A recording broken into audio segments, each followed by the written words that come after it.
হয়, নমস্কাৰ।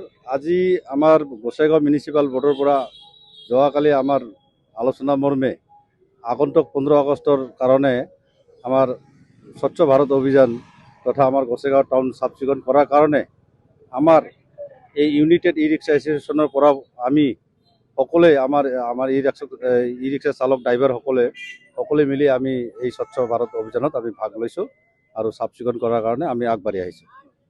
আমাৰ এই নেতাজী যিটো আমাৰ মূৰ্তি আছিল শ্মশানখোলাত, এই নেতাজী মূৰ্তিৰ পৰা আৰম্ভ কৰি আমাৰ এতিয়া হায়াৰ ছেকেণ্ডেৰী ফিল্ডলৈকে আমাৰ সীমাবদ্ধ আজিলৈকে।